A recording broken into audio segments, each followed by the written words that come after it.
good, everybody, man? It's your boy LT back with another video, man. And today we got players who wasted their careers on bad teams. Now, when I say players who wasted their career on bad teams, there's only two people who really come to mind. Allen Iverson and Patrick Ewing. I really feel like Patrick Ewing wasted so many good years with the Knicks. And Carmelo Anthony, too, wasted. I got to say that. Let me think of some more teams. Tracy McGrady, wasted. You know, Tracy was really good. If he would have had maybe another co-star, I really feel like he would have did something. Let me think of some more teams. Oh, yeah, Kevin Love. He wasted a lot of his talent with Minnesota.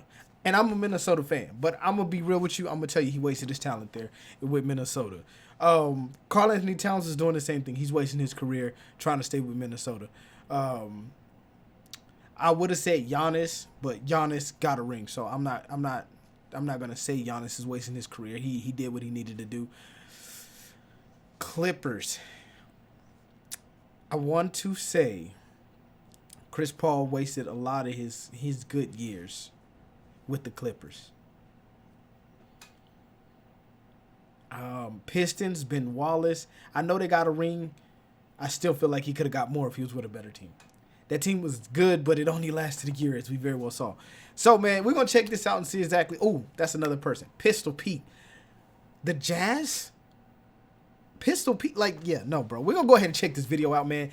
Make sure y'all leave a like, subscribe to the channel. Let's try to get this to 15 likes. If you guys can get this to 15 likes, man, we'll do something. I don't know, but we'll do something. Let's go ahead and get into this video, see what's going on. Luck plays a big part in winning, and where you get drafted can make or break a player's NBA career. In this video, we'll talk about 10 players who got stuck with incompetent franchises and whose talent far exceeded their team's success. Yeah.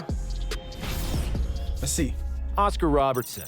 After he led the NCAA in scoring in all 3 years of his playing tenure, Cincinnati Royals, who are now the Sacramento Kings, have selected Oscar Robertson with the territorial pick or the first overall pick in the 1960 NBA draft. Big O was dominant from the start, immediately proving that he was among the world's 4 or 5 best basketball players. Oscar averaged a near triple-double with 30 points, 10 rebounds, and a league-leading 9.7 assists. But his team still missed the playoffs. Bear in mind, there were only 8 teams in the NBA back then. 6 of them made the playoffs, while only the last team in each conference was eliminated. Next year, Oscar had a season for the ages, averaging a triple-double of 31 points, 12 rebounds, and 11 assists. But the Royals still lost in the first round of the postseason. In 1964, the Royals had a 55-25 record, the best ever for Oscar in Cincinnati, and Big O won his only MVP award. But they lost to the Celtics in the playoffs again. After that playoff run in 1964, the Royals and Robertson never went through the first round of the playoffs again, and in 1968, 69,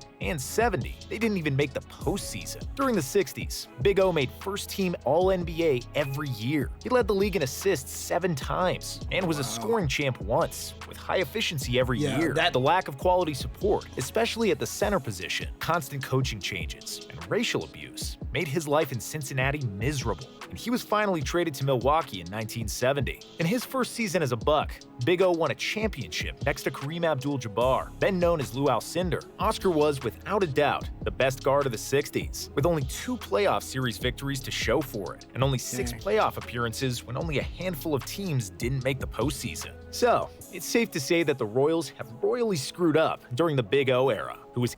That's crazy, bro. I didn't know that about him. I didn't know he averaged like 30 points. Like, yo, a complete waste. But in that time, things ran a little different. So, I mean, the teams had more power than they do in the later eras. That's a waste. It's a waste. Easily the best player in franchise history. Pete Maravich.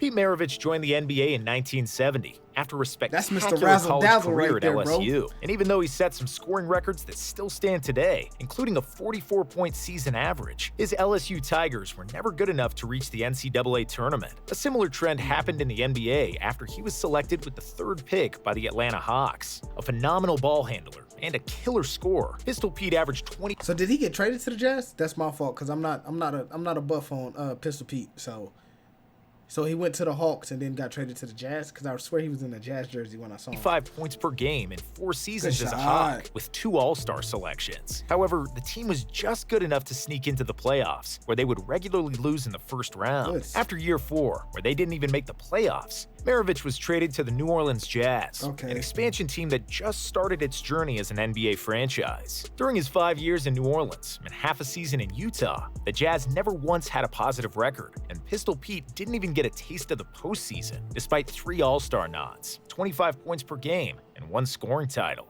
Damn. He got traded to Boston in 1980, a team that would win 3 titles with Larry Bird in the 80s. The Pistols' knees gave out, and he retired after just half a season as a Celtic, forever robbed of championship glory. Yeah. Kevin Garnett. Kevin Garnett is... Okay, the thing with Kevin Garnett, I don't feel like he wasted it because he got under just in time to win 3 championships with the Celtics, or is it 2? 3 championships. 3, right? I might be wrong. I'm going to say it's 3. Yeah, 3. 3 championships. So I really don't think he wasted it. Did he waste a lot of his rookie years with the Timberwolves? Yes. Yes, absolutely. I'm 100% agreeing. He wasted a lot of time with the Timberwolves, but I don't think he wasted his whole career with a bad team. Loyal to a fault, and his warrior never give up mentality is a big reason for his success, but also why he didn't win more NBA championships. The big ticket came to the NBA straight from high school in 1995, and he quickly started dominating on both ends of the floor. KG was a complete package. He was athletic, long, and quick, and could guard all 5 positions on defense, plus score in the post and from the mid-range on offense. In his prime, he was the most versatile and arguably the best player in the NBA, which was recognized in 2004 when he got the MVP award. However, the thing that was lacking was team success. His Minnesota Timberwolves made a series of bad decisions in free agency, and other than the conference finals... Bro, they still doing that today, and it makes me mad so bad, bro, because I'm a Timberwolves fan, and it makes me so mad that they just can't seem to get it right, bro. Like, we have a nice core. Get us just some good playmakers, and we can make a run, bro. Towns is worth it, bro. Build around it, bro. Finals in 2004, they never won a playoff series during Garnett's era, including 7 consecutive first-round playoff exits. Finally, in 2007, after 13 years of loyalty, KG had enough and asked for a trade. He joined Ray Allen and Paul Pierce in Boston and immediately won a title, plus 1 more appearance in the finals. "I should have come to the Celtics a little sooner. Boston gave me light and a purpose," Garnett admitted. He was 31 years old when he came to Boston, and even though he was still in his prime, it's undeniable that his best years were left frozen in the cold Minneapolis. If KG played for the Spurs and Tim Duncan played for the Timberwolves, we would have probably been talking about Garnett as the best power forward ever, and not the other way around. LeBron James. LeBron James will be remembered for forming super teams and... So, you know, it's probably just a little hate coming out of my chest. I ain't even gonna hold you. So we're gonna do the same thing with Michael Jordan? Like, real talk. Are we going to do the same thing with Michael Jordan? Because they both had the same amount of years where their team was garbage. LeBron James just left. Michael didn't. So, please tell me, are we going to do Michael Jordan too? Shifting the free agency power into players' hands, he managed to win 4 NBA championships with 3 different teams, and his legacy as a winner is finally undeniable. However, it also has to be noted that LeBron played half his career on bad teams, which is what made him form a super team in the first place. His first 7-year stint with the Cavs was just LeBron and not much else. In 2007, James put the Cavs on his shoulders and dragged them to the finals, making them arguably the worst team ever to reach the finals. That was most evident in the conference finals against Detroit, when LeBron scored the final 29 out of Cleveland's 30 points to win Game 5. In 2015, he dragged the Cavs to the finals basically by himself again, after Kyrie and Kevin Love got injured in the playoffs. The same story was in 2018, when LeBron had one of the best playoff runs in NBA history, averaging 34, 9, and 9 on 54% shooting, while some of his teammates didn't even know the score in the deciding moments of a finals game. In 2019, he missed the playoffs with the Lakers just because they couldn't win enough games when he was injured. All in all, that's 9 or 10 years of mediocre teams who would probably be at the bottom of the standings without James, and that's why LeBron deserves to be on this list. Tracy McGrady. Tracy McGrady's career can be summed up with a few different phrases, but it mostly comes down to injuries and being at the wrong place at the wrong time. McGrady came to the NBA directly from high school, and just when he started to dominate together with his cousin Vince Carter in Toronto, he opted for a change of scenery. Tracy came to Orlando, where he was supposed to team up with Grant Hill, the best small forward in the league at the time, and a perennial all-star. However, Hill's ankle injury went from bad to worse, to the point where his foot almost got amputated. Grant played only 47 games in 4 years with McGrady, who carried the poor Magic team to the playoffs by himself a few times, but couldn't do much more. In 2004, when Tracy was a scoring champion for the second time, Orlando had the worst record in the NBA. Then, he got to Houston, where he did have a good team around him, but injuries to both Tracy and Yao Ming stopped them from any serious success. McGrady never won a playoff series in his life until 2013, when he was warming the bench for the Spurs. Mitch Richmond. Mitch Richmond was one-third of the super popular Run TMC Warriors, which got named after Tim Hardaway, Mitch, and Chris Mullin. But after only 2 seasons together and 1 conference semifinals in 1991, the Warriors made a big mistake by trading Richmond to Sacramento. Mitch would stay with the Kings for 7 years, during which he made 6 All-Star teams and averaged 23 points per game. But it was all in vain, as the Kings reached the playoffs only once during his time there, and immediately lost in the first round. So that's like James Harden. Like, as they're talking about it, that's James Harden. Like, OKC got rid of James Harden. He went to the Rockets. He was doing good, winning MVPs and all that, but he just never had enough to get to the finals. He never had enough. For Sacramento, Richmond got traded to Washington, where he was still productive for 3 years, but he didn't see the playoffs there either. At that point, he was averaging 21 points for his 13-year career, but only played in the playoffs 3 times, with 2 second-round exits as a highlight. Finally, at the age of 35, he got on the Lakers bandwagon and won a ring with Kobe and Shaq in 2002, despite playing only 4 minutes in the playoffs. Dominique Wilkins. Dominique Wilkins played in the 80s and early 90s, where it was unusual. Okay. Listen to me. Dominique Wilkins was not on a bad team. I really want to exercise this, bro. Dominique Wilkins was not on a bad team. He wasn't. If anybody say Dominique Wilkins was on a bad team, they don't know basketball. Dominique Wilkins was not on a bad team, bro. But it's just hard to win when you got Magic Johnson, Larry Bird, Michael Jordan, Isaiah Thomas, what's the other dude's name? From Houston. It's right there on the tip of my tongue. You know who I'm talking about. When you got teams like that, man, you got Mount Matamba, got all of these teams who could win just with a sliver of hope. When you gotta go against them, oh man, it's just you going against superstars night in and night out. And Dominique Wilkins was not just their caliber of superstar. Dominique Wilkins was like Seth Curry, and then everybody else is Steph Curry. You get what I'm saying? Dominique Wilkins wasn't on a bad team. His fly just didn't match the people around him fly. Dominique Wilkins is Larry Bird. You're going to lose to that. Magic Johnson, that's a loss. Michael Jordan, that's a loss. Skyhook, that's a loss.